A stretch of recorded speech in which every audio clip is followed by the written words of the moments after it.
what you're doing. You are watching the main viewer, and you're probably eating some snacks or something, petting a kitty, wishing you were skiing. I don't know. But we're going to talk about so many cool things. We might talk about the animated series. We definitely will talk about Strange New Worlds and the premiere. We've got a lot of fun news to talk about. There's one thing especially that I very much want to talk about, and that is Alex Kurtzman saying something about, quote, dramatic podcasts. So this is a thing. So no laughing today, everybody. We are joined today by a couple of the sci-fi sisters. You can tell if you're already watching. We have Sabrina Wood here. Hi, everyone. We also have Yvette Blackman-Tom. Hello. Today we've got Melissa Longo here. She was getting very snippety before we hit record, by the way. Only dishing out what I was getting. Exactly. Probably true. Dr. Anne-Marie Seagull is also here, just barely under the gun. Hi. And lastly, you know him as Dr. Mohammed Noor. We know him as Dr. Mohammed Noor. Always a pleasure to be on the main viewer. Thank you. My name's Ryan T. Husk, and I'm almost matching Team Blue shirt in the animated series here. Oh, yeah. All right. So first of all, let's say hello to everybody in the live chat. We have Chuck A., Scott Jensen, the legendary, David Gregory. We have Mohammed Noor in the live chat. What do you know? Wayne Ritz. We got all kind of Melissa Longo. Boy, you guys are two-time in here. Linda Anderegg is here. We're going to have a fun time. First and foremost, Sabrina and Yvette, thank you so much for coming to join us and play with us. This is going to be so much fun. How are you doing? We're tired. We're fine. And thanks for the invitation. We really enjoy coming on and telling you guys about what happened. Yeah, thanks for letting us come back home. This is definitely our first home. Yeah, so, definitely love coming here, talk to you guys. We love you. Doesn't it feel like the band is back together when you join us? Right? It feels like, all right, here we go. The team is reunited. Yeah, it's a winning combination, that's for sure. Hey, Anne-Marie. I was like, can the Sci-Fi Sisters come on? Because I missed them. It's been too long. I knew it. I knew she was waiting to say something. How long has it been? Too. Yeah. It's like, I don't know, maybe like 72 hours. I was going through Sci-Fi Sisters withdrawal. Oh my. We did have a good time together though. How good was it? Oh It was so good. We can't even tell you. Well, no. Everybody at home, the good news is they are totally going to tell us right now. They're not going to say any details about the actual episode or episodes that they may have seen, but we want to know first and foremost about the premiere, starting with, were you in costume and were other people in costume? Yes, Mohammed, yes. I was say before that, you may want to say like how you ended up going to the premiere too. Yes, that was fun. Yeah, and then go to that. I'm pretty sure everyone already knows that we got that Anson Mount actually asked for us during the press junket, and we were kind of flabbergasted by that because we got a little note asking us to interview him, and of course we said sure, why not. So we interviewed him, and it just kind of rolled. We had a great time talking about stuff, and it just rolled into this. Fran asked if we could go, if there was going to be a live premiere, and he was like, let me see what I can find out. And he asked one of the assistants from Paramount, and they were like, yeah, sure, you could come to the premiere. Would you like to go do the red carpet also? And we're like, okay. Call there. How long did you think about it before you said okay?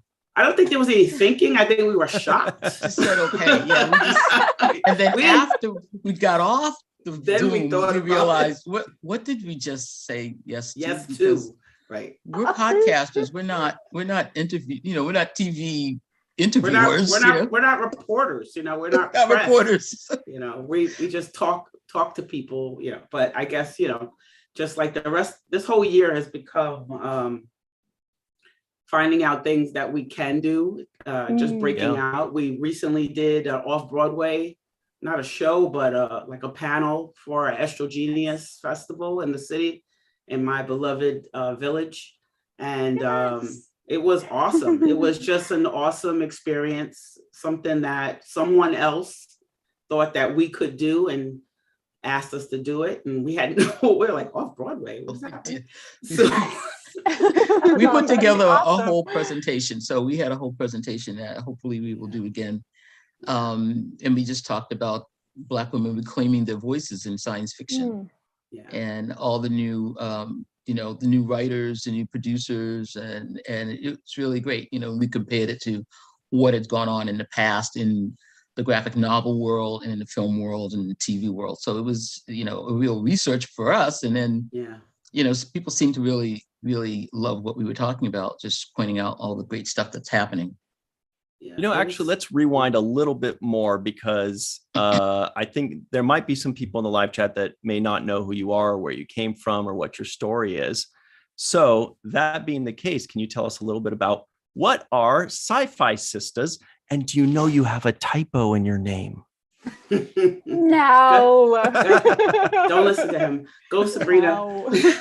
Well, the Sci-Fi Sisters actually is a podcast. We started off with a Facebook group. I mean, you know, a page. We just wanted a page where we could just say what we wanted to say about Discovery when Sonequa Martin Green started, and then she was getting trolled left and right. So we put up our own page where we would just love on her. And it just really grew into something else. And then people said, you know, we decided to do the podcast. And Ryan, you premiered a podcast day one. I mean, we hadn't even dropped it yet. And Ryan, you premiered us on Seventh Rule, which was like the start of it all. And then it just has blown up. It has just blown up from there. I mean, we just had no idea any of this stuff would happen. So there are 4 of us, and we promote and, you know, find and talk about science fiction from a Black woman's point of view. But we always bring it back to Star Trek. It Always. goes back to Star Trek. Always. And it's always me and Sabrina who bring it back.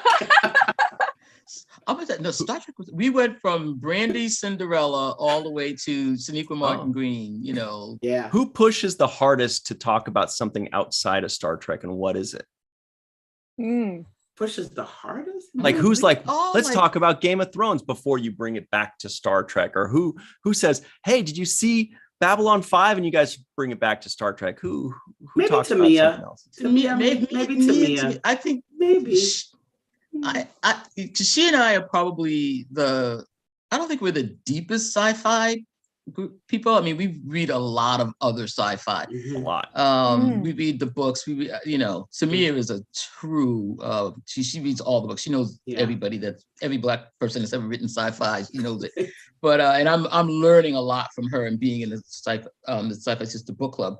But we all have a deep love of all the sci-fi. I mean, Fran is a big. What was it? Firefly? What were the brown coats? Who are those guys? I think so. Yeah. Yeah. Oh my gosh, she loves that, and I'm big on right now For All Mankind. We all love The Expanse. Hi, Mom. Yeah. The Expanse is amazing. Hi, Ted. Expanse. So, you know, it's easy for us to have one of us bring it back to Star Trek. Right. You guys, real quick, we have 2 people in the live chat that we have to point out. Number 1, the legend, Jay-Z is here someone named Jay-Z is here. Hey, Jay-Z. But let's just say it's Jay-Z. Okay. Again. Okay. And also your good buddy, War Dog Heim, is here from the Blue Skies of Montana, Yeah. Bill Erickson. My brother from another Nice. mother. I'm all out of jam, War Dog. I ate all the jam you gave me, so I need another jar. Send her more. Yum. And more jam. And more jam. Okay. So now everybody knows about the Sci-Fi Sisters. And if they still want to know more, go to sci-fisistas.com. That's SYFYSISTAS, like the animated series.com, like everything else. And go check them out and learn more about all of their goodies and the other two members of their crew that start off as just a fun group. And now it's a fun group of podcasters, press people, VIPs, whatever. So you go to this premiere because, and by the way, you said Anson Mount asked you. I heard that wasn't true. I heard he demanded. I heard he was like, if they're not there, I'm not going. Nah, That's what I heard. I don't know about that at all. Nope. But it was crazy. You know, we got there and, you know, there's just like a ton of our friends. The first thing we see are like all the New York meetup. Hey, guys. New York away team. Hey, guys. All That's there. right. Everybody. NYC. Yo.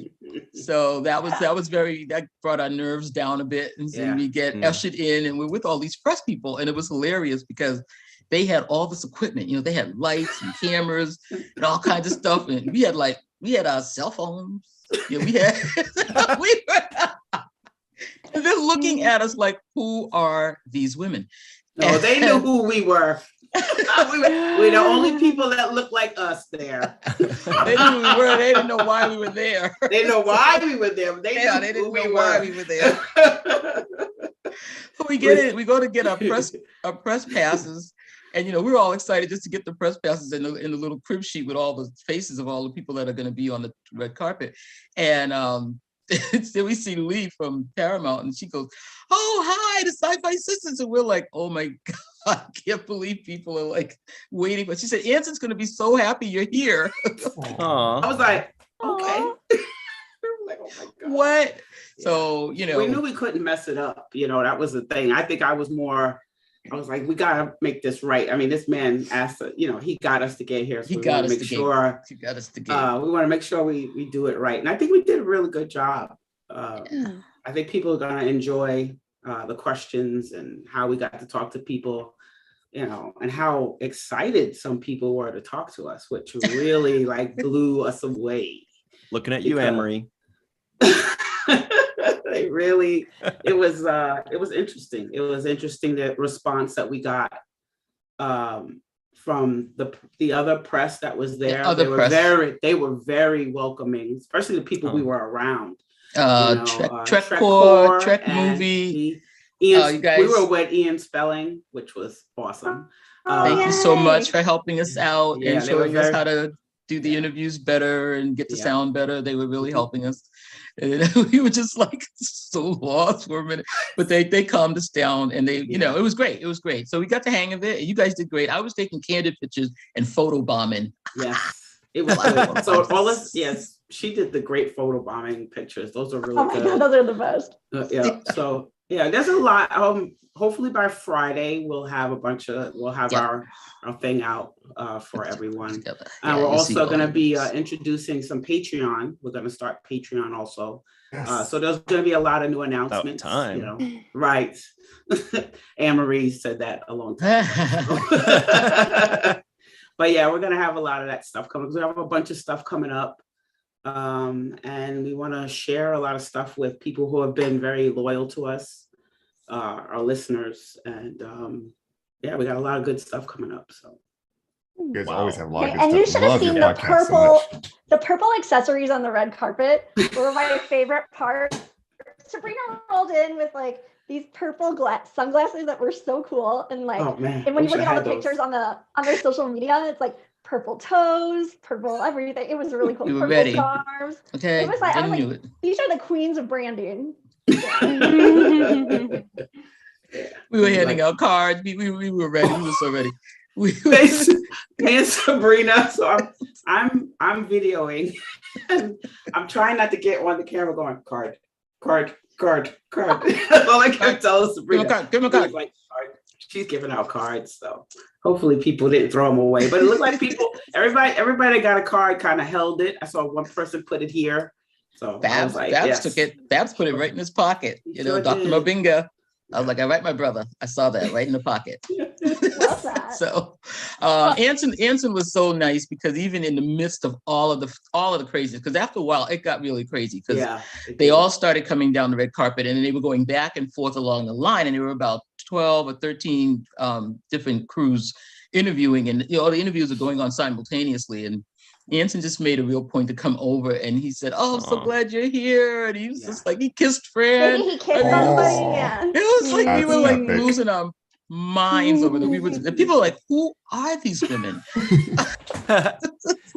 And you're like, you'll see. You'll find out. Crazy. Jay-Z, by the way, straight from New Jersey, says, I was there in 2019 when Fran caught Anson's eye. Mhm.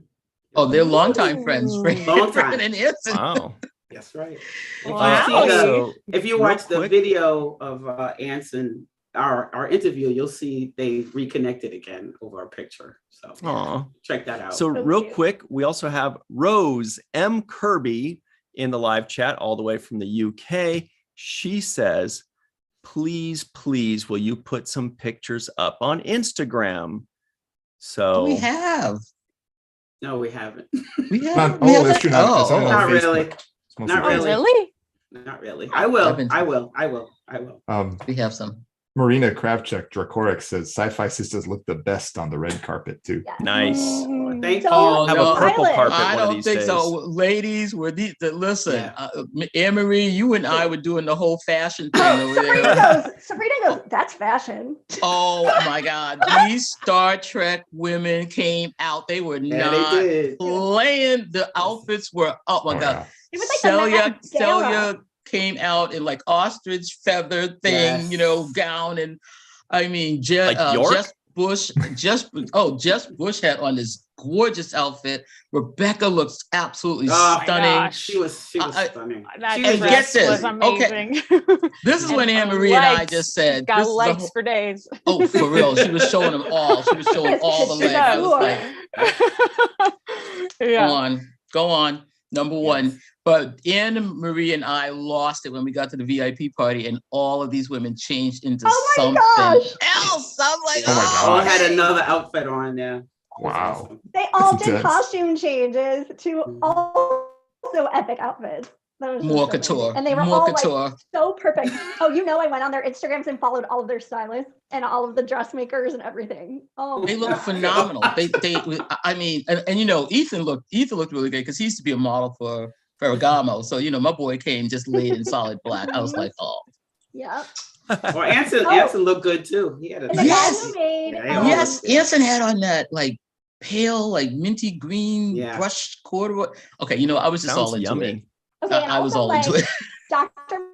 Manga Babs, I looked at his Instagram who made his suit because it was so well fitted. Yeah. Oh yeah, some guy who dresses Idris Elba. Oh, of course. Like, Oh, of course. Wow. I know. I mean, this thing was like couture as AF. They were not. I mean, this was people were like fans were in costumes. We were not. We dressed. Okay, we dressed, but we were kind of cash dressed. But the stars really just went all out. I was really amazed, and it was just so much fun seeing. And they were gorgeous, all of them, handsome, gorgeous. Wow. Yeah. So we just spent like what feels like 45 minutes We're like talking Joan about Rivers clothing, now. and none of it said Starfleet uniforms. I kept waiting. I'm like, when they went and got changed and went to the VIP thing, did they change into their Starfleet uniform? And you guys were like, no, I just love Rebecca Romijn's like lost. Star Trek inspired beaded dress that she Yeah. wore to the premiere Yes. part. Yeah. Yes. That was yeah. just like, if you saw it in real life, it was just like shimmering in Mhm. all the Starfleet uniforms from Strange New World colors. It was just, Yes, that Yeah. was so cool. I never saw anything like it. That was What really did she beautiful. call? She had a name for like Galaxy Dress or Star Galaxy Dress. Chic. Mhm. That was it. Yeah. Galaxy Yes. Chic. Mhm. Oh, And I love yeah. somebody made a meme of it where they like compare all the colors of the Strange New World outfit or uniforms and then like put it side by side with the dress. She put on Cool. Instagram too a photo of her with her father-in-law, who's Yeah. the Oh my God. That was Is so he the best guy ever? right. He was, Oh, yeah. and That I love was that 3 they arrived- hours in the subway. He's the best guy ever. Yes, and then they arrived to the premiere from the subway, and I was like, Yeah, "How they is did. New York They City did. I was like, this is like the greatest New York City subway out of all time. It was just Right. amazing. They And need they need the help. So War Dogheim in the live chat says, give that like button some love like Anson gave Fran T. So yes, everybody go ahead and give this video a like. If you don't, it means that you're just mean and nobody likes me. I have to also mention that Sci-Fi Sisters gave Anson Mount a t-shirt at the beginning of the after party. Yeah, And then Anson awesome. Mount Wow, why gave her would the t-shirt the whole party. A It whole- was so He cute. He did. didn't give it to He his did. handler. We Nice. thought he was gonna hand it off, but he had it. He had it on the shoulder. He had it said- right he here. said- He was under his arm the whole time. like He 2 walked like hours. this the whole time. I was like, Aw. dude, where is your handler? Just give I it know. to the I will wear handler. this. I will wear this with honor. He said to me. I was like, this I was is like, just too oh, crazy. So I have all We these met pictures. Akiva. You think it's like, you think they're selfies of me, but actually we were just taking pictures of Anson still carrying around the t-shirt. And we had to make it look like selfies so I wasn't creepily like taking pictures of him holding t-shirts. It was just so cute. It was such a fun party because, you know, when we got to the VIP thing, there was like all this food and just booze and everyone was just milling around like having a real party. I mean, they were all just having such a good time and they were all so happy. Even the suits, you know, Kurtzman and Kiva was there, everybody, they were all just so happy. I felt really glad for all of them that everyone just went crazy in the theaters at the AMC. So there was just a lot of screaming and cheering. And I think anybody that had any anticipation that maybe this wasn't going to be a good idea to go back into episodic, that was just like destroyed at that movie. So, Sci-Fi Sisters are giving it thumbs up. We loved it. And, we're diehard, like you said, Yvette, we're diehard Deep Space Nine. We love the dark. We love the arcs and the dark. We love it. But this was great. This was great. Oh, and that moment where like Uhura came on screen the first time they show her, and we were in the theater without the movie stars, even though they had come in the beginning just to say hi. So in our theater, at least, the second Uhura came in, and I know we were in the same theater, everybody started cheering for Uhura. Yeah. It was just It was incredible. It was incredible. And the whole it was like screaming for her. It was amazing. It was absolutely amazing. I think the whole New York City crew was in that one. Oh yeah, the cool kids. Pretty cool. Yeah. All the cool kids, right? So that's the New York City crew. This is what I wanted to ask. How many of them were in, costume or cosplay or most of them? Most. Yeah. Wow. Yeah. They don't play. They were They representing. take their Star Cosplay. Trek. They take their Star Trek and cosplay very seriously. Oh, you should have seen all the like just tourists randomly walking down the street, walking by the line of Star Trek fans, like waiting to get in. We're all in costume, like taking pictures because it was such a fun spectacle. Yeah, It was. And then in the lobby after we saw the episodes, everybody was there in their costumes and they were all getting interviewed. I mean, it was just so much fun. It was just a blast. We got free popcorn. Yeah, they did it right. They did a good job. They gave us free popcorn and sodas. And sodas. Well, so it was like cool. Most expensive part of the You movie. also got free Right. the Most VIP expensive party, part, right? $15. What's that? You also got free food.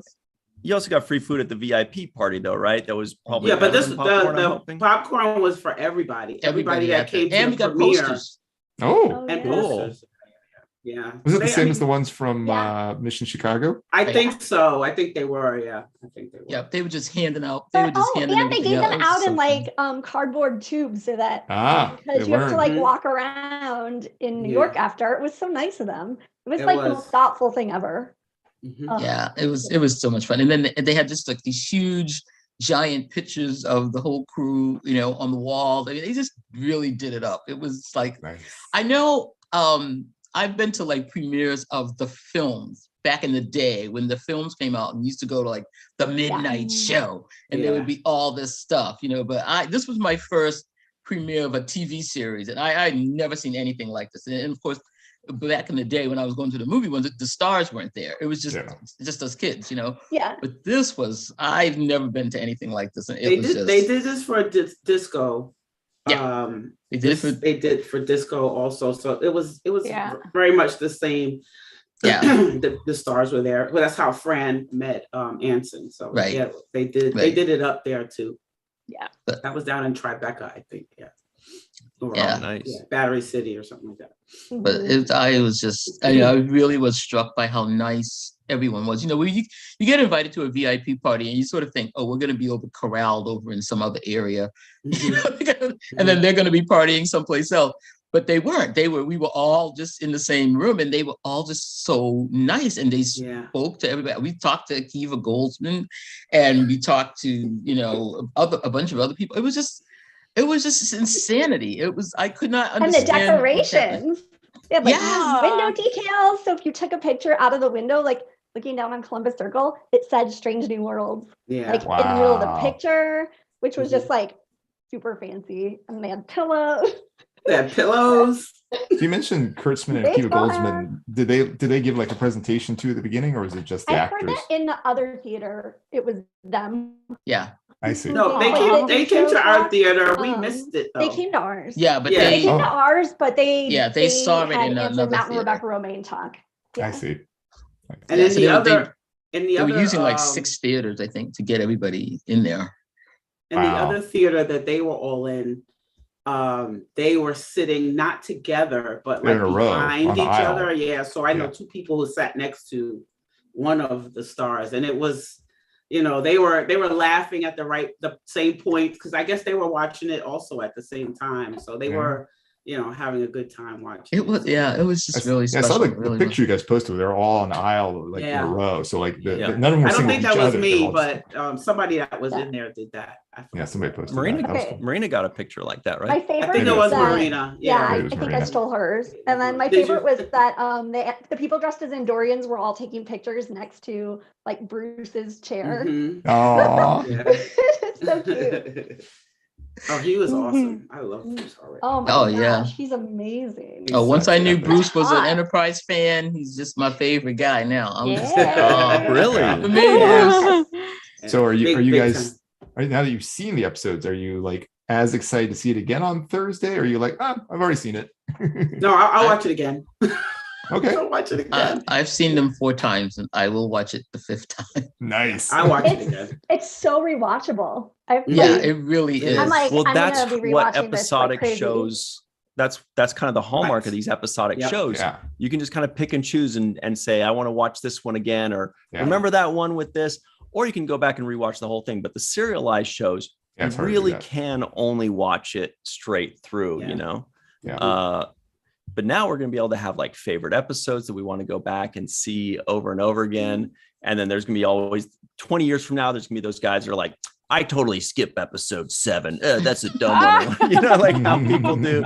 People are like, no, what episode you're going to skip in this? Yeah, I haven't. There's nothing to skip in this so far. So far. That's awesome. Mm-hmm. Oh, Nami Melamed was there, which I didn't notice. I think she was in the other theater, but she does like the music during it. Yeah. Mm-hmm. So cool. Did she compose the theme song that I still have only heard once, but it just blew my socks off? And I mean, like my socks came off for some reason. But it's so good. And I told myself to go listen to it again, and I still haven't. But she does compose this one. It's like Prodigy, where I think Jeff Russo did the theme song, and then she does the music for the show. Yeah. Oh, wow, cool. Which is stunning. Oh my gosh, it's just I'm just like on cloud 9. It's so good. That's awesome. And so was everybody, which is just amazing to see. Cloud City. It was just I can't keep saying it enough. It's just, you know, everyone was just really so happy. It was just so much fun to see how happy everyone was, and just excited that we were there. You know, the crew, you know, everyone, the fans, they were just sort of like, it's so excited. The fans were just, you know, we had a little trepidation about this, because, you know, we felt at first that this was a response to Sonequa Martin Green and you know, the Discovery crew, and we're going to go back to this now. It's sort of like fan service, and you know, I was sort of like, oh, who's this Anson Mount guy? I don't know. Well, it is fan service for sure. It was the fans that demanded it, and they did it in direct response to the fans saying they wanted. And I feel like that's a first. I've never heard of something like that happening. But I wanted to ask you, do you think that the reason everybody was so happy, like over the moon about it, do you think any of that has to do with the fact that it was in New York City and you guys have been, I don't want to say neglected, but I do feel like most of the events and the premieres have been happening in LA. So when you finally had one in New York, do you think the New York fans were kind of extra excited about it because of that? Oh yeah, definitely. I mean, it wasn't that long ago that there was the Discovery premiere in New York. It wasn't that long ago, but I Feels mean, like we're used to having, you know, the stuff here. We're used to it, and then when it all shifted to LA, we're like, what the hell? But you know how Star Trek is very California based, so because of the show, so I think we got that, but we knew it wasn't going to last too long, you know. And Strange New Worlds is shot in. Go Toronto. ahead, Lisa. Toronto. Yeah, so maybe that one makes it more of a Northeast kind of show. Yeah, just like Discovery. Picard, exactly, like Picard, Lower Decks, Prodigy are gonna be more LA based. But that's where they're being made. So, sorry. Exactly. Yeah. And the offices are like right downstairs from my apartment, so they're right. A lot of it is based here in terms of like the business end. But also there's the Paley Center exhibit, and they had a preview or a premiere on Sunday, like the next day, which I heard went really well. It's just like a little bit smaller of a theater in the Paley Center, but that's right in Midtown Manhattan, and they have the same exhibit of like costumes that we're seeing in Mission Chicago, which is really fun to walk around, and then they have like a chair to take pictures of. Yeah, we saw them on the cruise too, and I love the new costumes. I really do. I love the dress uniforms. Everything looked great, and I think a lot of people are really excited too, because I don't know about anyone else, but I'm just really excited. I'll say it again. It's the Enterprise, and you know how I love my Enterprise, and I'm talking 1701, baby. Yeah. I was so happy to see that ship back, and I mean, and she is fierce again. And I'm just like, you know, the nacelles. I was like, look, there's only one Enterprise that's up in the Smithsonian, and it's this one. Yep. Yeah. I didn't realize how much. When Sabrina said that, I was like, yeah, you know, I didn't realize that. And then when I watched it again, I was like, damn, that looks good. That shit looks so good. I don't know what it is about. I've been waiting for this. I've said this so many times. I feel weird saying it again, but I've been waiting for this series for so long, because I remember watching The Cage and going, I need to know more about this woman, number one. Like, what is she about? How is she not, you know, everything. And then when they announced this, I did think it was fan service, and not the good fan service. I thought they were just trying to shut people up because, you know, people were so, you know, butthurt about Sonequa Martin Green having her own show. But then when season 2 came out, I was really happy. You know, I love season 2. Season 2 of Discovery is my favorite season. And then when I watched this show, I realized the only fan service we're getting really is that they put the show on, but you know, the TOS people who love TOS are finally getting, you know, those characters that really have that little niche, you know, they're like, ooh, let's draw them out and find out more about them. Yeah. And I think there are going to be people who are surprised that it's not what they think it is. And then there's people like, oh, this is even better than I thought it would be. But I hope that everybody really loves it, because I think from what I've seen, it's for everyone. It's for Star Trek lovers. Just like what Sabrina said, you get to see the Enterprise in space again. I mean, who doesn't love that? And I think a lot of the things that they were doing in Discovery with inclusion is carrying over into this episode, this franchise too. So, you know, they're not missing a beat. And as Tamia said earlier, you know, the people that are doing the shows now, they get it. They understand what Star Trek is. It is, they do make political statements. They did it in the 60s. They did it, they're doing it now. So if you don't think that Star Trek was political, go back and remember that this was happening during the Vietnam War, and after we had 3 very famous people assassinated. That's when that show came on. Right. So, you know, there's nothing less than what was going on then that's going on now. So someone said, this is the show that we need. I think it's CNN. They were saying, oh, this is the show that we need because it's so happy and positive and this and that and this and that. And I was like, it's just giving you the real deal. It's giving you like, here's how bad it is. Here's what could happen. Yes. And you better straighten up. But, you know, it's not sugarcoating anything. It's going to go to those issues that we did in TOS, and we're going to do it again in Strange New Worlds. So it's not some, this isn't Lost in Space or the Jetsons. This is definitely Star Trek. Right. Well, even if you look at the animated series, I've started watching the animated series. There's some great writing in there, Yes. and they ask some very progressive questions in there. And I recently watched an episode where the women of the Enterprise had to save the men of the Lorelei Enterprise. signalers. And there wasn't only 2 women on the Enterprise, there were a lot of them. And you know, and don't sleep on the animated series. No. Right. That's a hell of a show. Which was written for kids. It was written for kids, but they didn't let up. But they brought all the writers. You know, they brought Star Trek writers in to write for that series. So I mean, you know, that's why I've always it sounds weird when people say it's not canon. I'm like, how could it not be canon? I don't know. Right. All right. They carried over some of the stories from TOS. Well, yesteryear, you know, we keep touching on this, so we might as well just get into it. I just have to say one thing. Go ahead, Ryan. Oh, wait, I have to say one thing about all of this in the TOS part. I have to say I'm not the biggest TOS, I've only maybe seen the episodes once when I was really little. Since this premiere, it made me want to go watch TOS so bad. I've been watching TOS nonstop and loving it. I can't even get enough. And I'm like, that's really magical that this show can do that. I think there'll be a lot of that. It's no longer slow at all. Yeah. It's like I'm just basking in every second of it. I love it so much. Yeah. I think there'll be a lot of that. Like a lot of the people who came in through the J.J. Abrams movies. Yes. I think they will go back and watch, start watching TOS, start watching TNG and, DS9 and Voyager. I think you'll get that. I think that's what's going to happen. Yeah.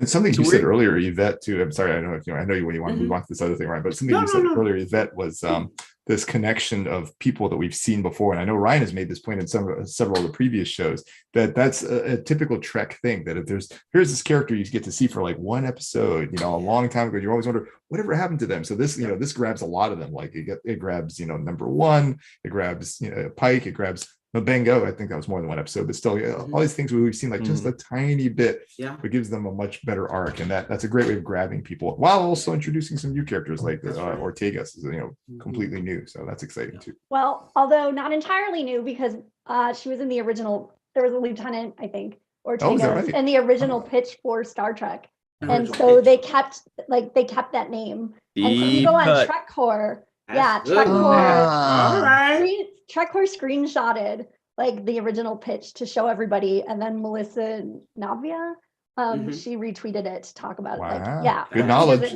OG. Yeah. Just like Robert April was originally supposed to be the captain in the Cage, right?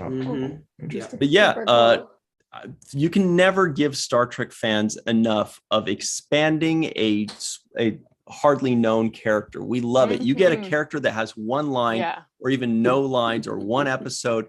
Right. And if you give them an entire episode or entire series, or you bring them on to another show, no fans can be like, oh, that guy again. We're gonna be like, yeah, we get to know. Man, this guy's from Idaho. How interesting.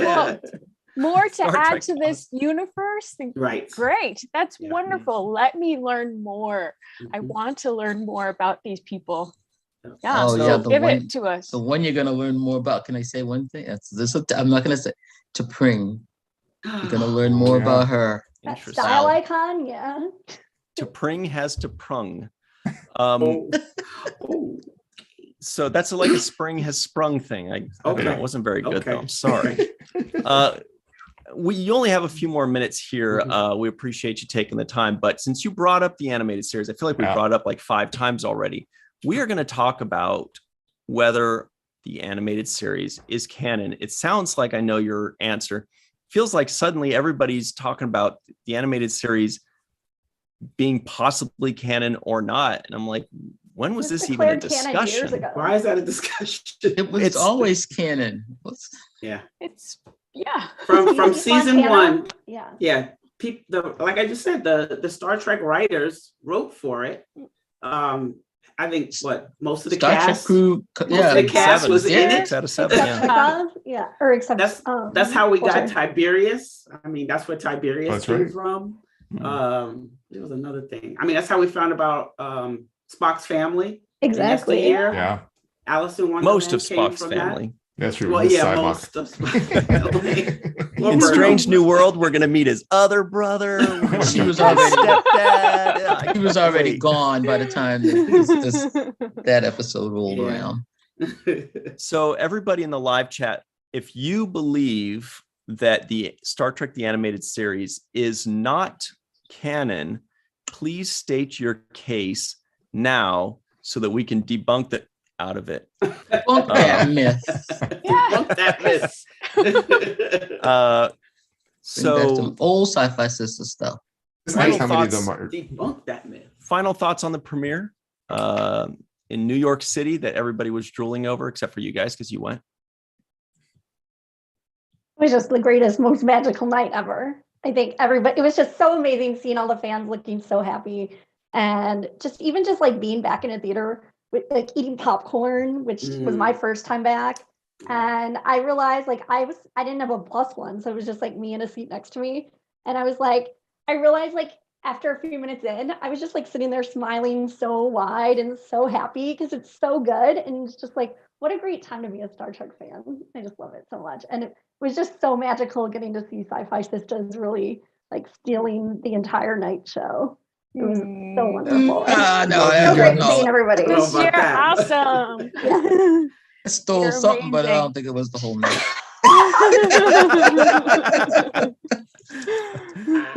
JR Poole says Yvette's live reaction to a Ryan pun. So I missed it, but I've seen it plenty of times. I've seen this reaction. Oh boy. All right. Well, we'll let you go, Sabrina and Yvette. Then I know you've got another recording again in just a few minutes because you're so busy. Everybody's like, sci-fi, say I want the sci-fi. And you guys are like, all right, we'll give you a little bit of time in between this and this, but no puns. Sorry, I broke the contract.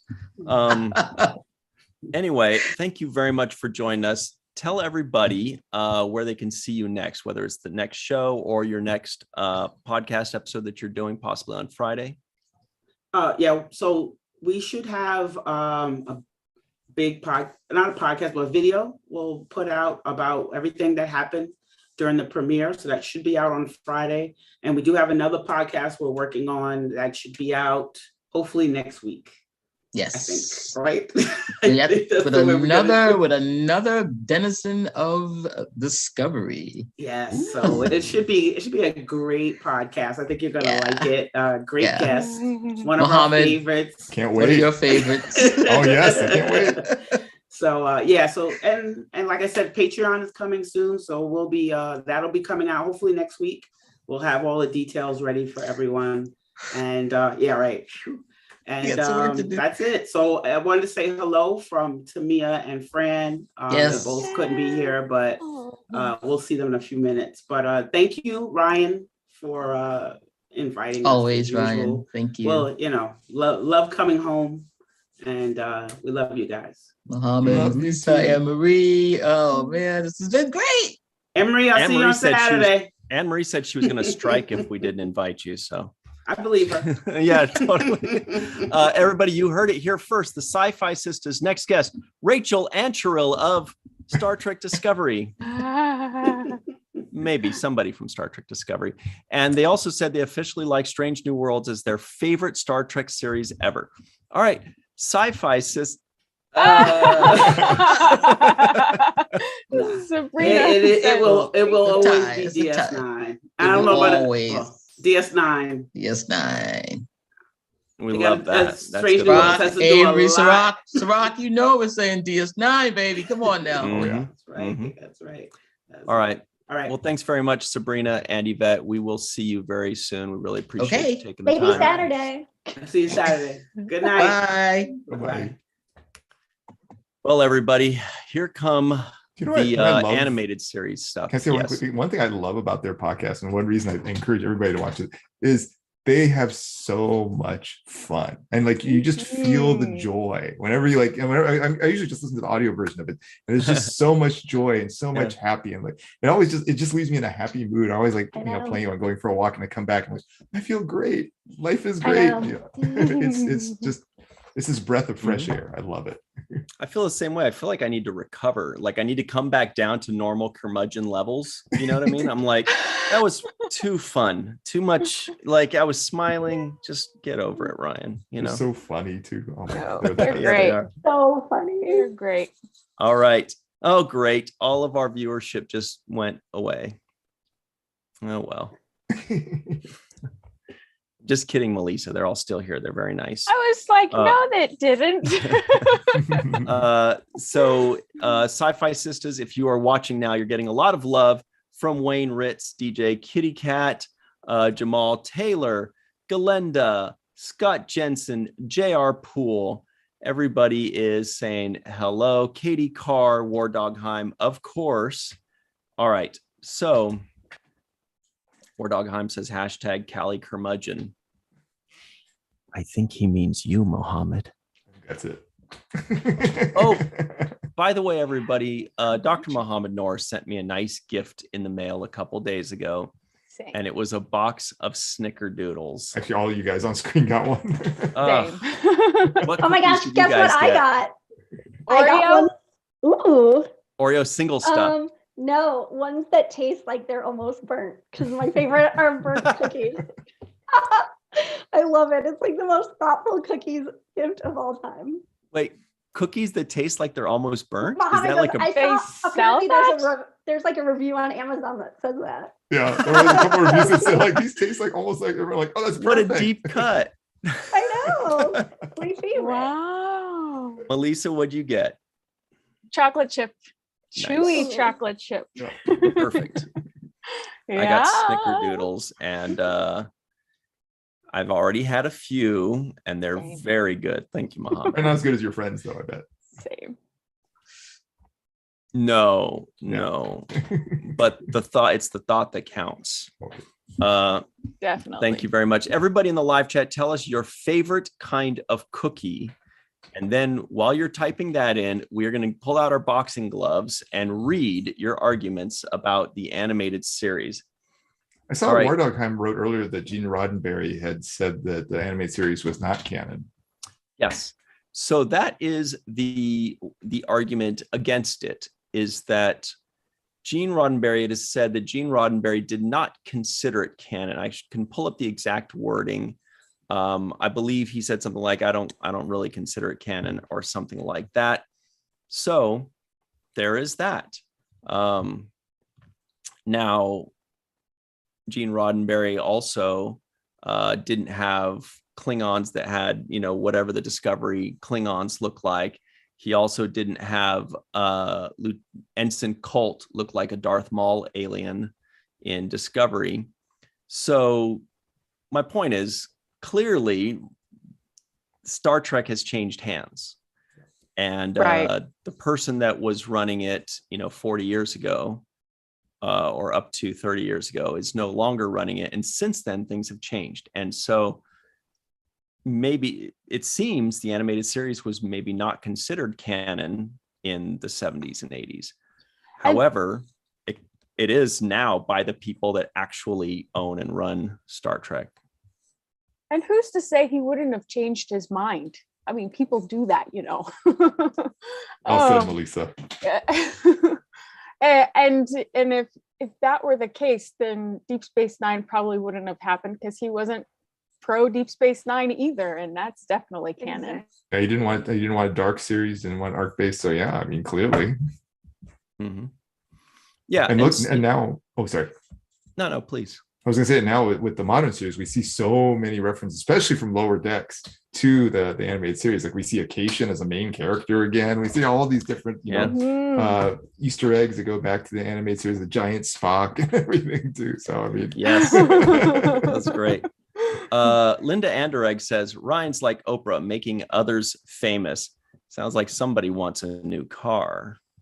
Oh wait, hi to Chuck A's That's an father-in-law. Oprah reference. Hi to Chuck A's father-in-law. He's watching with the family. Hey, Chuck A's father-in-law. Welcome. So what other arguments do we have? Because I think these arguments are going to lose. I don't know how swayed we're going to get by these arguments. That's kind of the biggest one. But were there others in the live chat, Anne-Marie? Sorry, I'm not getting swayed. I refuse to acknowledge. I didn't notice others that were against it being canon. Yeah. I saw a few people just wrote semi-canon or something like that, but didn't elaborate rationale. They just said that. So. Oh yeah, I see semi-canon. There we go. Yeah, Kitty Carr says semi-canon. Canon. Yeah. If it was fully, we would be animated people. Okay, well then, Well, Lower Decks and Prodigy aren't? and Ephraim and I draw the line at Ephraim and Dot. Yes, If you say that's Ephraim canon. and Dot is not canon, then you see, Melissa, Ephraim and Dot is a Star Trek short track. Melissa, no, she's the one who told you to watch it. I know. I love that one. It's fun. Another one with great Easter that eggs one. too. Well, see, okay. Yeah, Full with Khan. disclosure, I feel like this is another one of these fake scandals where everybody's talking about the scandal without it actually being a scandal. Like, I'm going to go ahead. One of my sources is Don Crandall, who's usually a very reliable source. But he told me yesterday, he's like, oh boy, all the Trekkie groups, he calls them the Trekkie groups on Facebook, all the Trekkie groups are fighting over whether the animated series is canon. And I'm like, whoa. And Don Crandall is like animated series fan number one. Like he's just obsessed with it. It's not even healthy. And he even said he's not sure if he considers it canon. And I was like, get the out of here, Don Crandall. You of everybody in the world considers it canon. This is, you want to make a board game out of it and play it all night. Don't tell me. Is this because of casting?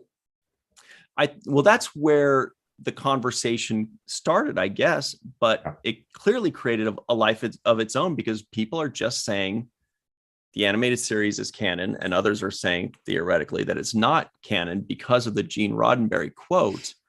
But I think it's always been established that anything that's been on a movie screen or a television screen is considered canon, and everything that has not is not. So books, comic books, right, board games, video games, not canon. Movies 1 through 13 and series 1 through 11 are all canon. And this kind of discussion kind of came up, I think, in 2009 when people were saying, this isn't, it's like a reboot. It's not a real movie. It's more like a fake one or a not canon or whatever. People kind of looked up what canon actually is. And it's any movie or television series. And that's pretty much it, right? Not including the fan productions, of course. What?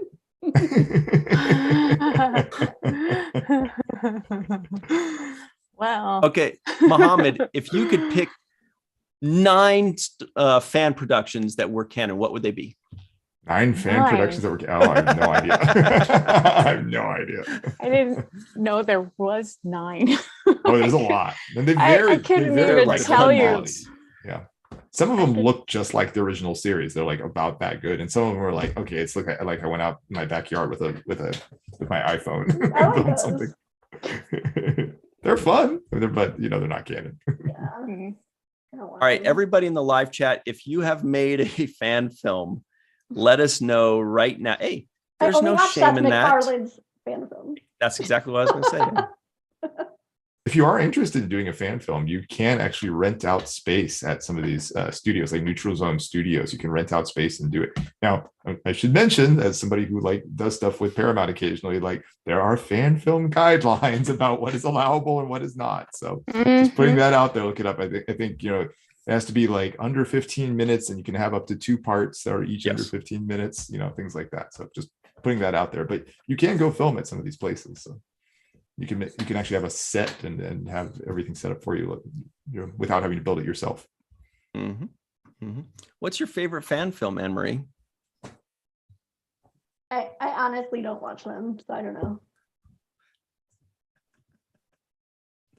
I've got to see Anne-Marie watching a fan film, because she'd either like hate it, or she might go the other way and just be like, oh my God, it's like more original series. No, I don't like it. But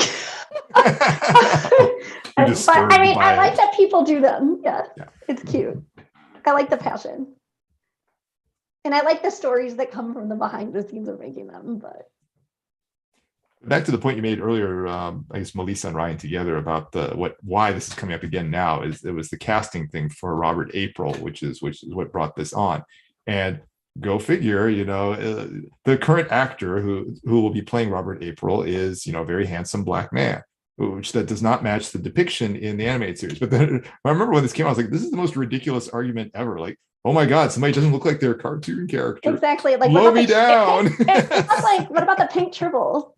Well, they all actually have whites in their eyes too, unlike the cartoon characters. Oh my, great point.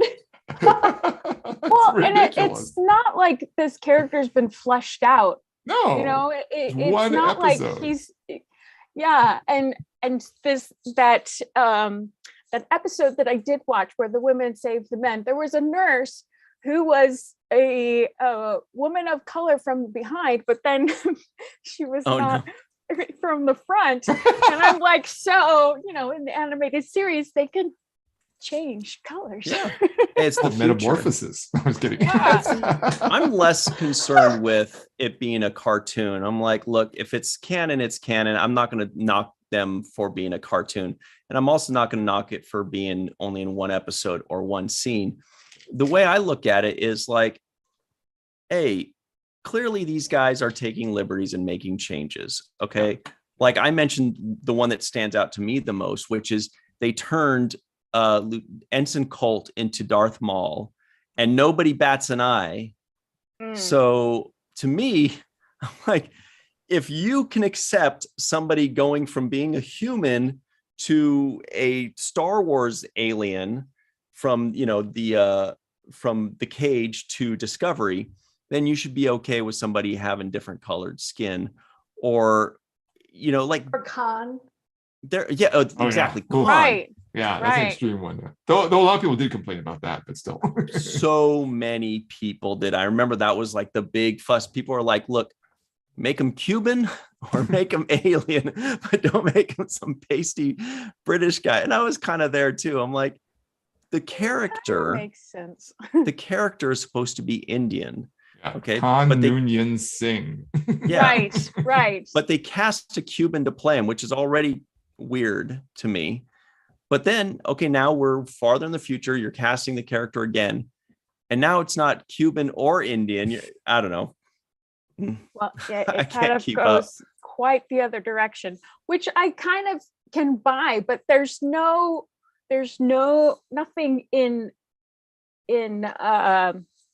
April's name to suggest where he comes from. So why not? It's like James Bond. There's nothing to suggest what he's supposed to look like. And good point about the whites in their eyes too, because that was something that was my one nitpick about the animated series, is what is going on with their freaking eyes, dude. Their skin leaks into their eyeball and it looks so unhealthy. For all of them. I know, not except for the cat lady. No, well, Emrys. Kind of. It's almost. It was even true in the person who made the Next Generation version of an animated series thing. They actually had it. It was again like the no whites in their eyes too for that as well.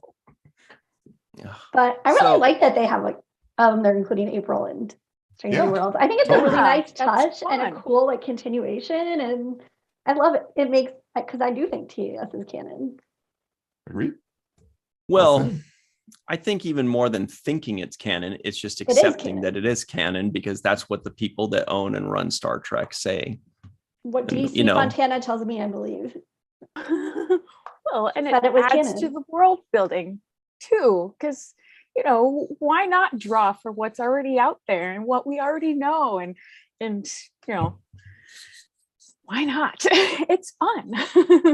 And it's not like they're just like rehashing TOS and TAS. Like there's enough of original stuff in there and original characters. So I just think it's all wonderful. I'm such a big fan. Hang on, we may have a correction. DJ Kitty Cat says Ricardo Montalban was Mexican. Is that correct? I believe he was Cuban. Unless they're talking about something else in the live chat. I'm pretty sure he was Cuban, but fact check us on that. Google. Looks like Melissa's checking on that right now. We are very high on disinformation here, by the way. So Mexican filmmaker. Oh, really? Ricardo Montalban. Mm-hmm. That's what I get. Some Cuban guy back in the day told me he was Cuban. So I'm like, oh, why would he we'll lie adopt to me? him? Maybe the Cuban guy that told me that was also Mexican.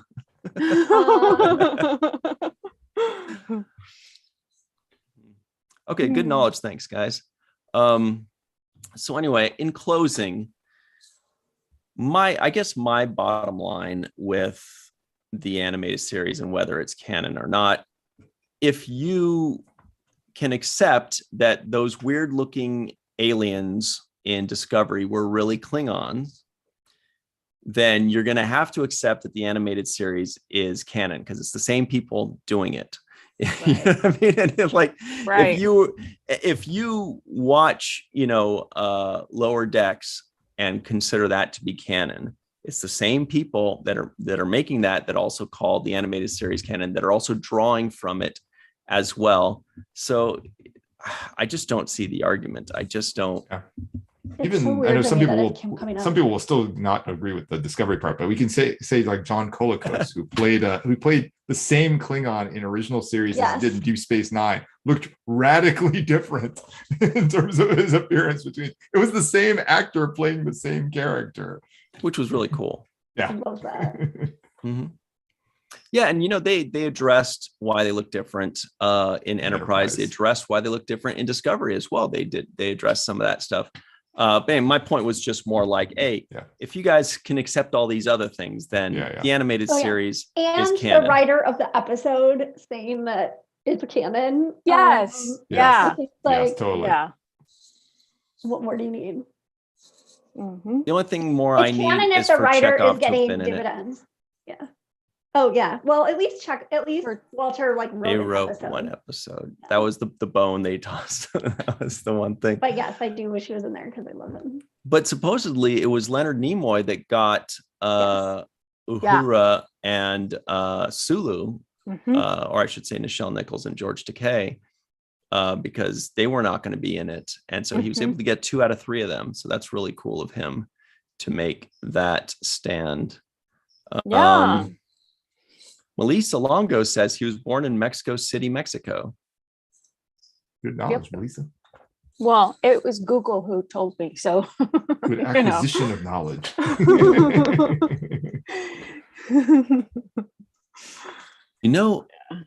One final thing, the reason that the Borg were like pink and there was all these weird colors and all that is because the animator, the colorist or whatever was red, green colorblind, right?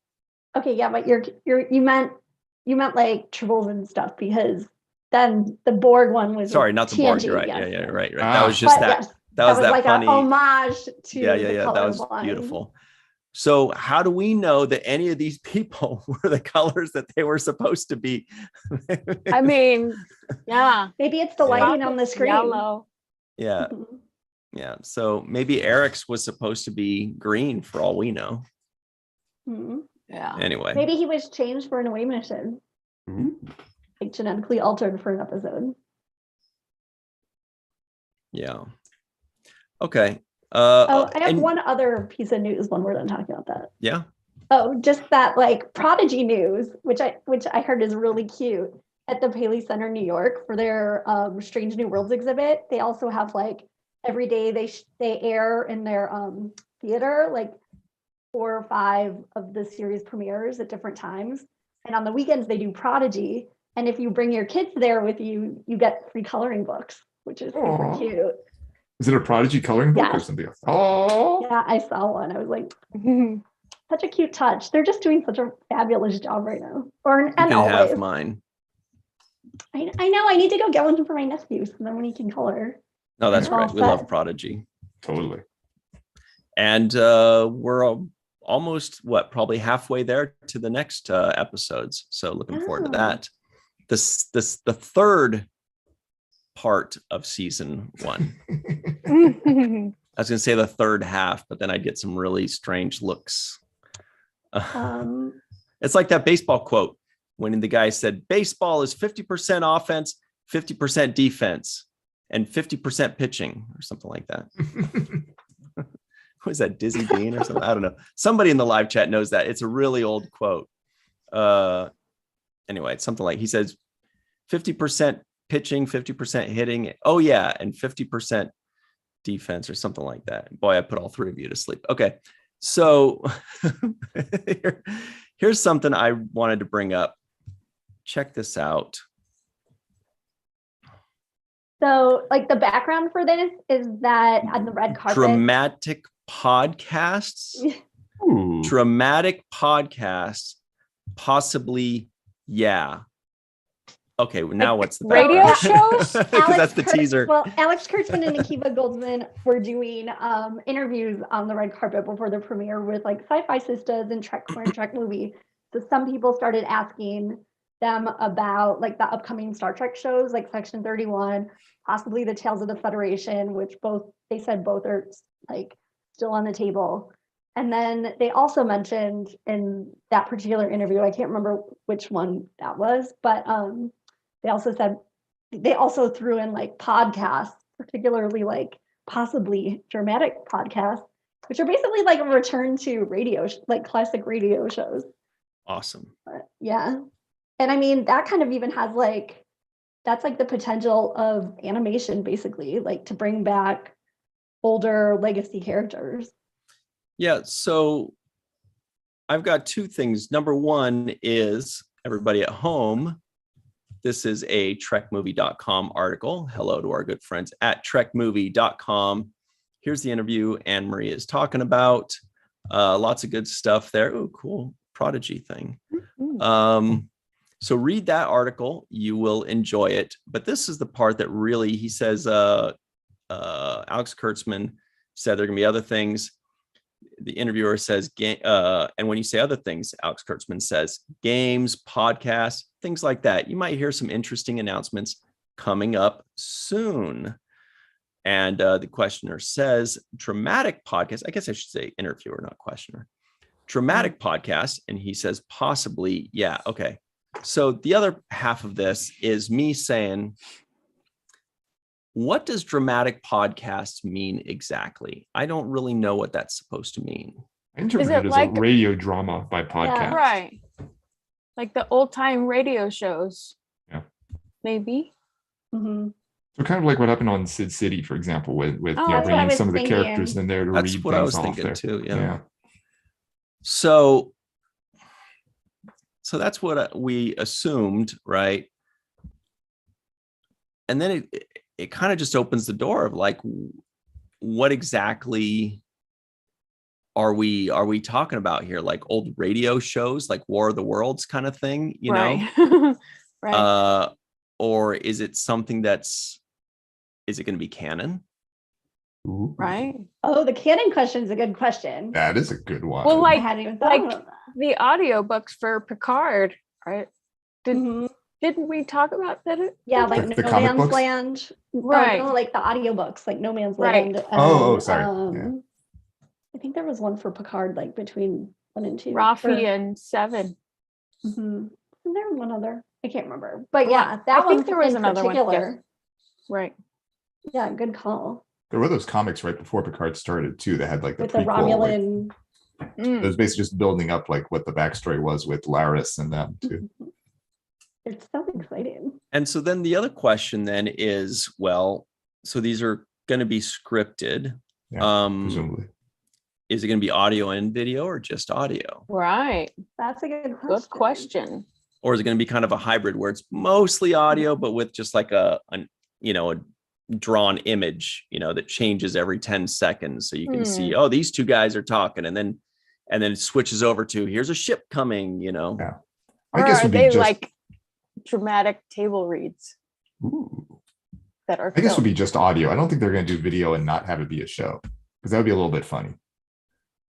I mean, I kind of wouldn't have minded either way, but then Sid City did those like ones, and when Nana plays the intendant again, and she rolls in with like the lipstick, and you just see her like transform. I'm like, I don't care if she's not in costume. Like, it's so cool watching her facial expressions. So I agree. I agree. It'd be great. I just don't think they would do, because I think CBS would feel weird about doing something that it was video but wasn't like on their platform as a show. I was gonna say like maybe it will be the way that you get to it, because I was like, how do they charge for it and you get to it? Unless that's just like on Paramount Plus somehow.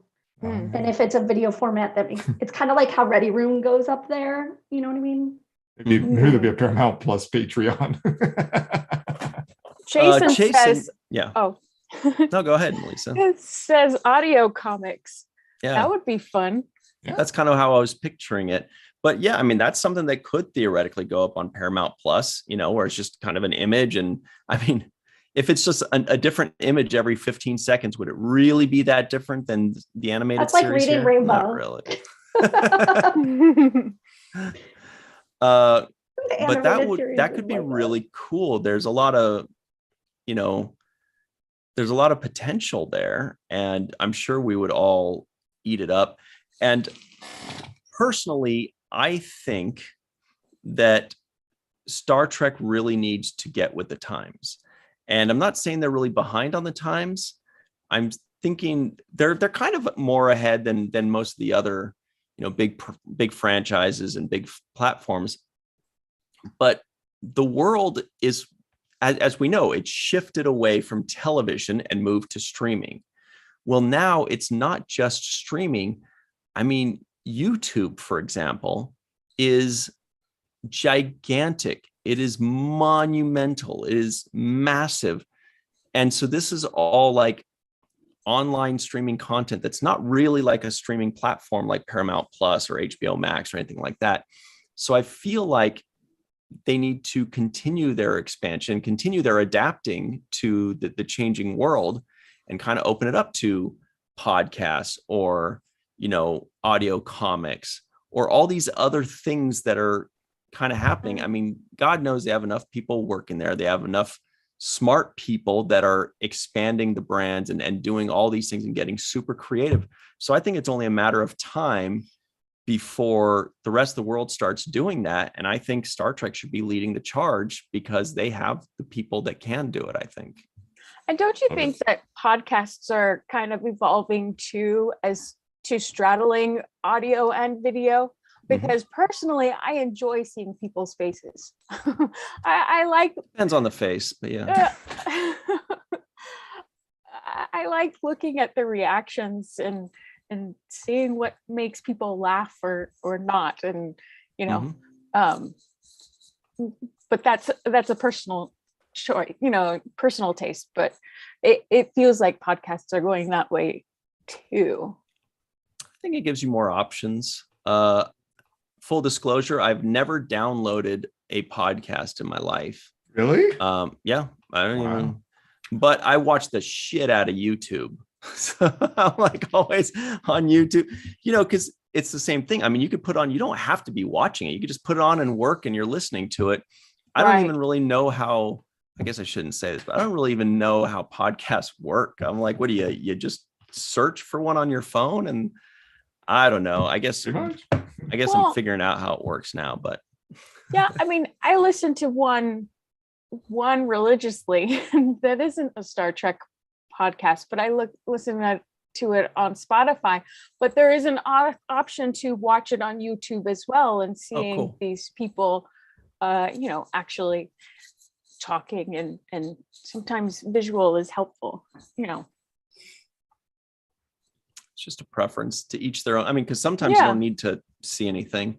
Other times it adds to it. And sometimes Strzok and I, when we're doing like the seventh rule, we kind of catch each other like being very visual, like it's a visual gag, or we're showing something. And anybody that's listening in is like, what's going on?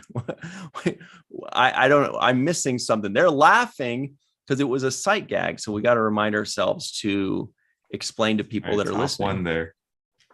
Yeah. Seventh rule, shuttle pod, strange new worlds. God, that is a good group of podcasts Wow. you got there. Strange New Worlds. That's your buddy's podcast? It is Mike Wong. Yeah. Dr. Michael Wong. He's great. Big shout out to him. He's a virtual TrekCon alumnus, right? Yeah. Yeah, we like him. Yeah. So check out his podcast, Strange New Worlds Podcast, with Mike Wong, Dr. Mike Wong. He's going to get a big bump. People are going to start searching Strange New Worlds podcast, and that's going to come up. They'll be pleasantly surprised. Yeah. So I don't know. I think there's a lot of potential there for Star Trek. And I feel like if they're not racing to adapt to that kind of stuff, they're missing out.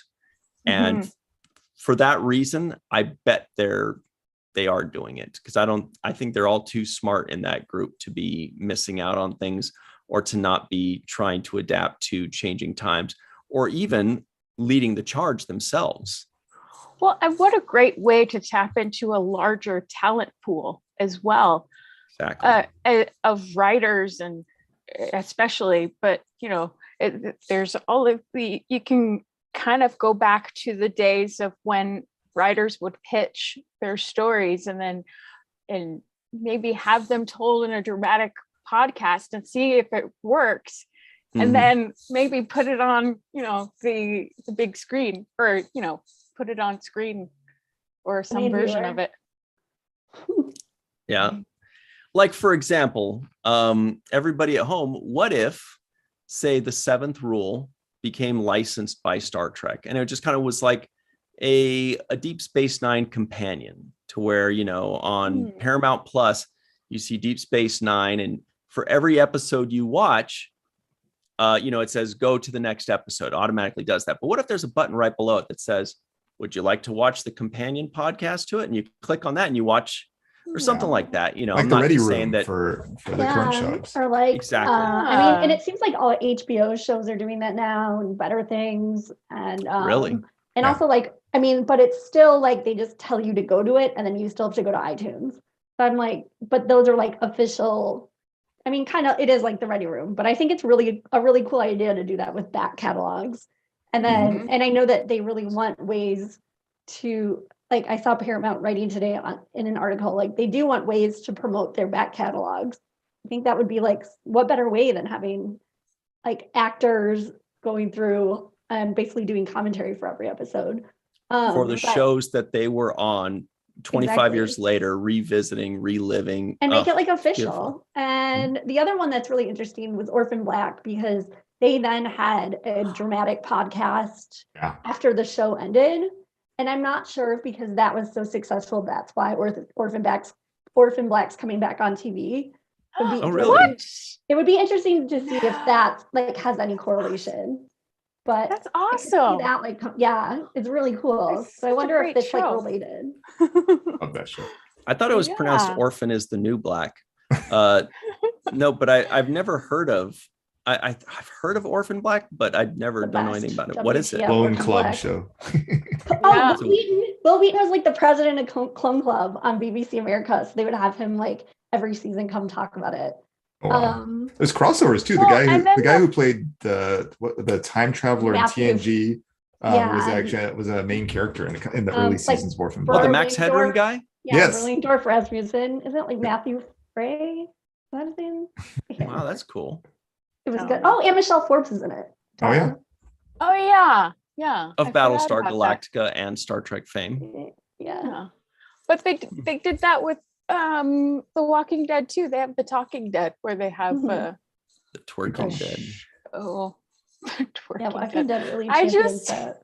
had an image of zombies twerking. Yeah. That's so Bob's Burgers. Did you hear about the twerking zombie business plan? It was going well until his business fell off. So, And there is a great point in that Donnie Pearson makes. No. Paramount Plus does have some really good shows that aren't just they're like really expanding. I'm quite a fan of Ghosts. And then I just saw there's The Offer that's like a backstory to Godfather being made. So yes, shout out to Paramount Plus for having some like more and more good original programming. Halo, yeah. It's a really good show. It's good. They're Yeah. nailing it with We that, just caught yeah. up with it yesterday. My son and I. Yeah. Matt Frewer, Jamal Matt and DQ Frewer. remind Oh, yeah. us. Yeah. And so does Donnie Pearson. Hello, I Donnie guess he's Pearson. We in the saw you later saying seasons hello too, earlier. but more it's dead body.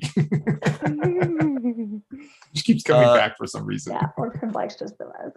So yeah, I think that would be great. I think it'd be awesome if they start expanding. And as Melissa said, it opens up the talent pool. Like, what if you have dozens or hundreds or thousands of people that are creating content for you already? I mean, that's kind of just Beautiful a thing. ton of people creating content for you, right? I mean, it sounds like a pretty good business model. You know, obviously there's way more to it, but I'm sure they're exploring everything. But it's just like so much to explore and so little time.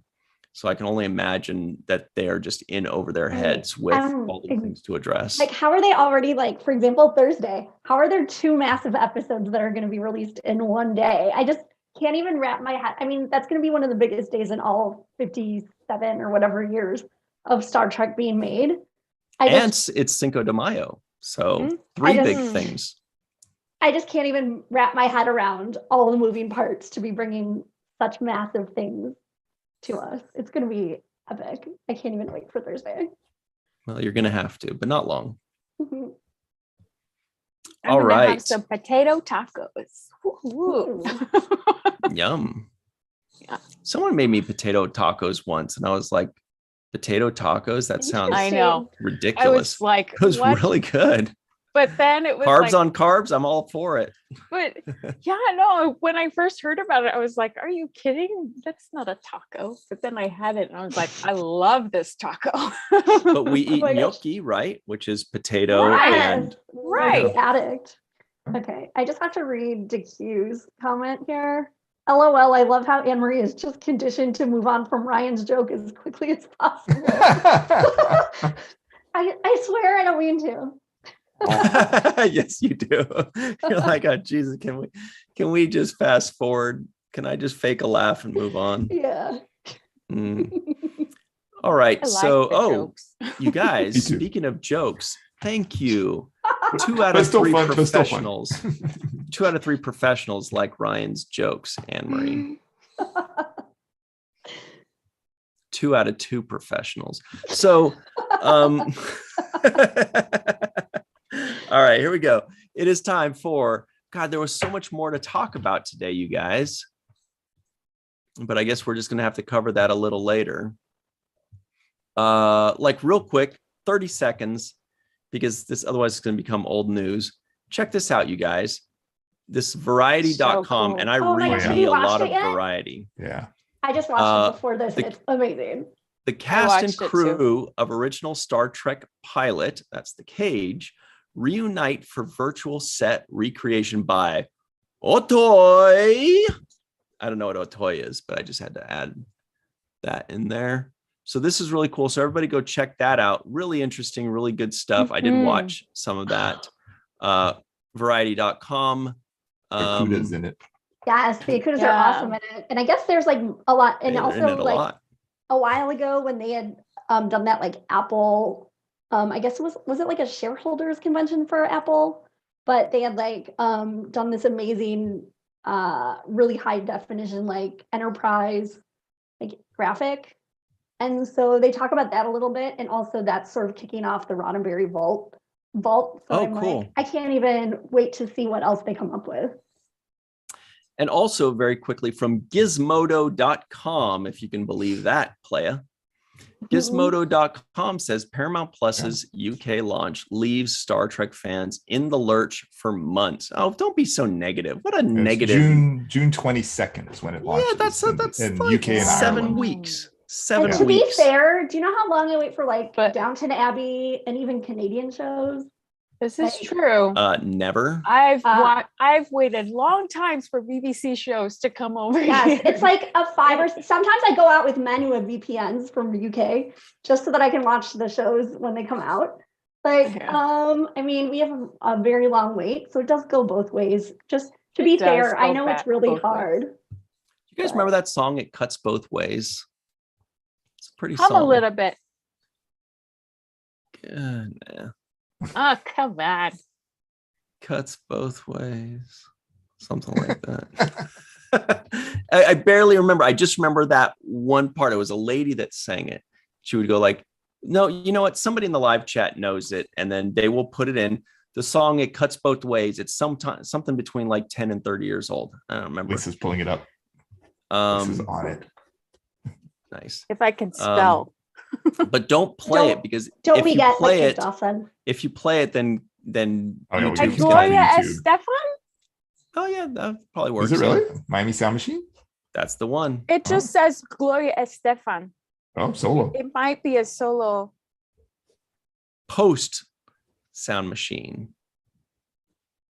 Anyway, all right, everybody, go check out that song. You will love it. I'm going to go listen to it in a moment when this is over. Scott Jensen says, blame it on the rain. I don't know what we're talking about now, but I'm all Milli for Vanilli. And also the Picard season 2 soundtrack just came out is the other thing. And one of the tracks you can listen to for free. So tell your friends, everybody. It's time for the Star Trek Day trivia game question of the day. Oh boy, Mohammed knows. He gets it. Can't wait. All right. The question is, in Gene Roddenberry's original treatment for Star Trek, did he consider the animated series canon? Huh. No, I'm just kidding. It says, in Gene Roddenberry's original treatment for Star Trek, what was the name of the starship? Ooh. Was it A? Wait, yeah, could you repeat it? Because I wasn't listening. Oh, that's weird. I'm so glad it wasn't just me. Well, that's weird. I thought you were making a joke. Well, then you definitely should have paid attention. They're very funny. I got the first joke, I was not the second one. The question is, in Gene Roddenberry's original treatment for Star Trek, what was the name of the starship? Was it A, Yorktown, B, Reliant, C, Enterprise, or D, Plymouth? No, don't give your answers just yet, everybody. Here it comes. So the brand new episode of The Seventh Rule yesterday was released. Full Deep Space Nine, full Deep Space Nine review of what a coincidence. Valiant. We just mentioned Valiant. Everybody calls that one the Red Squad episode. Bless you. Gesundheit. Sorry. No. Wait, but I actually just saw Valiant in a TOS episode. Now I'm like a major TOS fan. It was in one of the first few episodes. Great. So apparently this has been causing quite a stir. Some people really hate this episode. Some people were actually saying it's their least favorite Deep Space Nine episode, Valiant. I love it. I'm on the side of saying it's a great episode. I loved it. But everybody, go watch our review and see what you agree with and see what you disagree with. Yep. And that's on the Seventh Rule, youtube.com/seventh rule. Go check that out. Brand new episode. Then on Wednesday, that's tomorrow at 6 p.m. Pacific, 9 p.m. Eastern Time, Falling Tower releases our review of, it's Star Wars Holiday Day. I forgot. Yep, I forgot too. Tomorrow, May 4th, Star Wars time. I made a Star Wars reference earlier in this podcast and nobody caught it. I want to comment. Oh, thank you.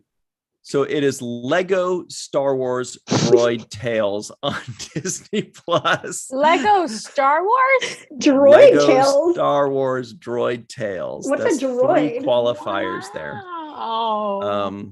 Is that like apostrophe droid? Like I'm a droid and you're a droid and I'm a droid. This is what they say about the androids. They But say it's droids. Lego droids. Mm-hmm. It's better than maladroids. Don't step on them because it hurt. So the guests there are That's your how they get friends, ya. Rico E. Anderson and Star Wars fan extraordinaire, Darth Franklin Shuey.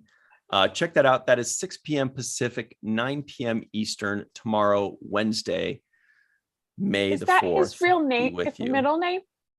Yeah, Darth. Franklin? Yeah, he's named after his dad. His dad's name is Oh, Franklin. right. Well, I knew that, but Yeah.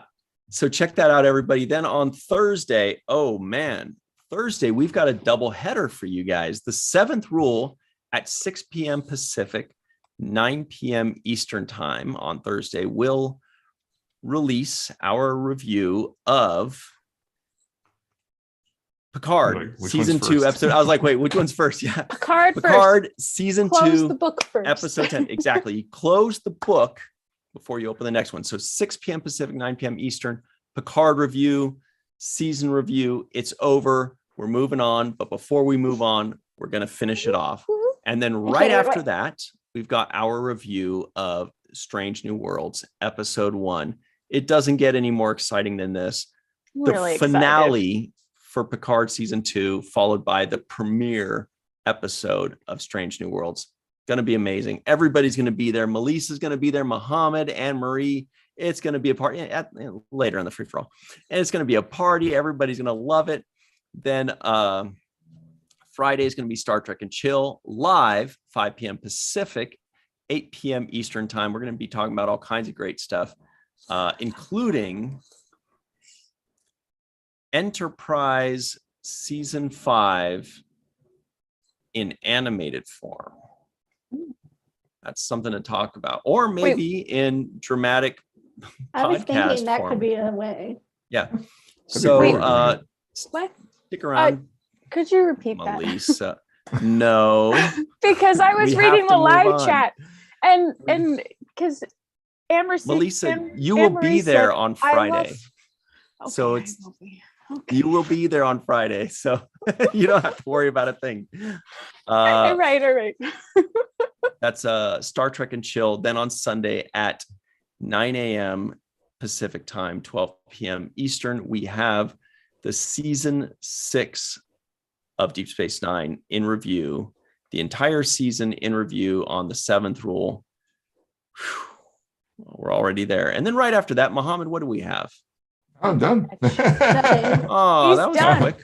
And I have a bio trekkie with the I will drop a bloopers and outtakes video, but there's no live show then. We already All finished covering right. season 4 of Discovery. So if you want more Muhammad, you guys are going to have to go to the 7th Rule right now, or you're just going to have to watch all of his episodes on his YouTube channel. You probably missed some. Go check Or them out. rewatch the main viewer. Mhm. Yeah. We'll see you guys Rewatch it all all. week. The answer is to the question. Do you A. guys have a guess? Yorktown. It's your turn. Is my guess. You are all 3 correct. Yorktown. I only know from Lawrence Neals because it is trivia nights. He throws in New York. I learned it in one of the questions. New A York. hard Town. one. I think I read it in an article just today. And that's the only reason I It know. could be because there's a bunch of talk about like the Farragut coming back because word on the street is that comes back at the end of that makes an appearance like at the end of season 1 of Strange New World. I think that's the name of one of the fan series too. It's called USS Farragut. You can pull it up and it's like set on the Farragut. So that's about it. Melissa, where can everybody look you up online should you choose to be looked up? At Melissa Longo on the social media. La la la. Woohoo. Oh, I should rep Melissa here. This is a Melissa Longo shirt here, just a simple tailor with Garrick there. So something to check out. That is a good one. Yeah, very nice. Love this one. Such a Garrick expression. Muhammad, where can they find you to ask you all about that cool shirt? I'll just direct you to our website, but I'm on Facebook, Instagram, and Twitter at Mafnoor, M like Michael, A F like Frank, Noor and like November OOR, or on YouTube if you search for Biotrekkie, BIOTREKKIE. Mm-hmm.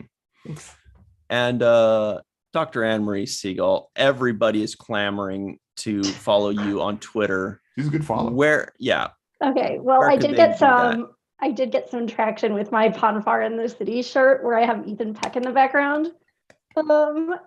Yeah, so at Anne-Marie Siegel 1 on Twitter. And that's from the shops at Riza.com. I've had a lot of people asking where I got it. Shops at Riza.com. The shops at Riza.com, who were part of Virtual TrekCon 2's Promenade. We love them. I love them. They're and actually friends. for May, they have a 10% off discount. So make sure you check them out. Hurry, you only have 28 days left, everybody. Get in there. I love them so much. Everybody, you can find me here on Virtual TrekCon on any social media. Same thing with Falling Tower on any social media, and or the 7th Rule on any social media. And when I say any, I don't really mean any. I mean adult ones. I've never even TikToked in my life. I don't even know what that is. But my favorite one is Wintergreen. I knew you were going to say that.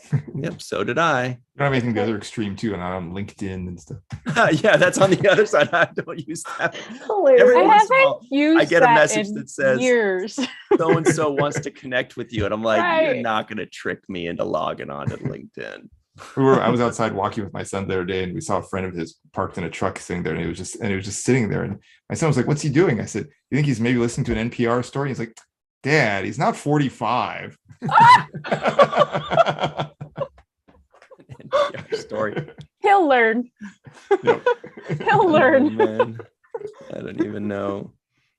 Dad. Yeah, LinkedIn. That's not gonna. Professionals use it, right, Mohammed? I like NPR. I don't know No, about I meant LinkedIn. LinkedIn. NPR. Oh, LinkedIn. Okay. Yeah. All right, everybody. Thank you so much for joining us. We really appreciate you spending Tuesday evening with us, or morning, or Wednesday morning in Rose Kirby's case and Robert Kaiser's case. Hello, welcome, Robert Kaiser. Good to see you. Thank you all for joining us. And I think that's about it, right? So everybody at home, if you know the animated series is canon and you think it's awesome, first of all, you're right. And secondly, put it on the main viewer.